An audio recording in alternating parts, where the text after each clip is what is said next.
So before I close this weekend's videos, I wanted to show you a little bit more about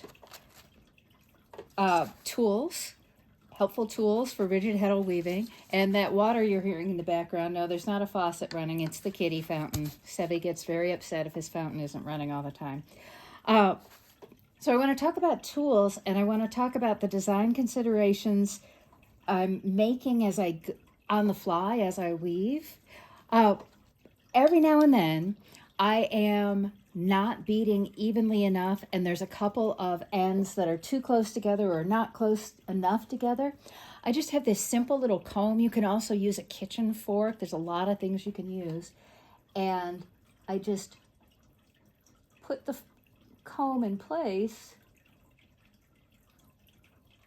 and use it to nudge the ends into place. The other thing you, of course, need is a tape measure.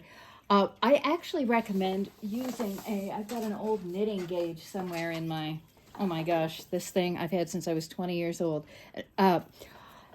Cloth tape measures stretch, and so sometimes it can be hard to get an accurate read, but I'm not measuring to put a new window in a window frame. I'm just trying to get a sense of how things look, and this thing is so beat up, I might as well get rid of it. There's nothing left on it. So I have woven 3.5 inches of plain weave with my alpaca weft. I'm going to weave to 4 inches, and I'm going to write it down, but I want you to notice what happens when I take this fabric off tension.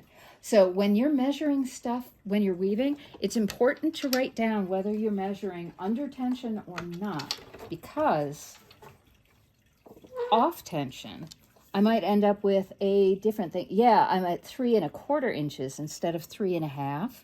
And that is significant enough that if you don't write down, oh, this is how I did it, you might forget. Ask me how I know this. So the last thing I'm going to show you before I wrap up this project for right now is these little ratchet dogs on the side of the loom. And I'm going to have to stand up to show you this. Hang on. Camera might collapse at any moment. There we go. Okay, so these ratchet dogs connect to the ratchet gears that are on the warp and cloth beams. And so to advance the warp, what I have to do is flip up the ratchet dog. And this size of loom has ratchet dogs and gears on both sides. So that can be a little bit awkward. I actually have to physically get up to do this. But I'm going to flip it up. And in fact, it helps to turn toward. And then when I flip the other one up, then I will finally be able to advance my warp. So I'm going to run around to the other side of the loom and do that.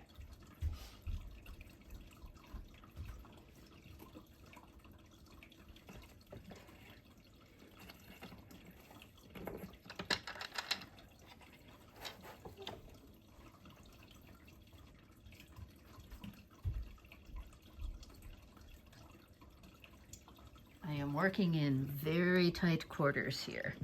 Okay.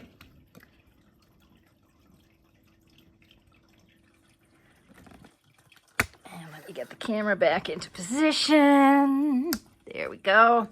All right, so now I can advance the warp. And I've learned the hard way, and yet I still seem to forget that it's best to put the reed in neutral position before I start doing this. So I don't want to go as far as I possibly can. I want to stop part way so that I can tighten from the back. And so you can't see what I'm doing right now. There we go. Now you can. To tighten, I just turn this warp beam away from the front of the loom. And then, and this was a technical difficulty that I'm going to be kicking myself for this entire project. When I cut my warp separator paper, I cut it a little too wide, and so I have to finesse it so it stays out of my way. But that's all it takes to advance my warp. And since I have to get up to do that, I'm going to have to remember to do it frequently, because where you the size of your shed changes the way the weft yarn lays in the fabric. So what I really need to be doing is weaving about a third of the, I need to consider this distance between the reed and this front beam in thirds and work in the middle third. So I'm a little too far down right now, but that's okay. But I don't want to go any farther than this weaving before I get up and advance my warp again. So anyway, that is rigid heddle weaving. It is really smooth and easy and low tech and not complicated. Every single variation in my hand spun yarn is going to show up. This is going to be a textured looking fabric. And that is what I want for this particular project. So I'll keep weaving, and when I've got the fabric ready to rock and roll, I will show you what it looks like.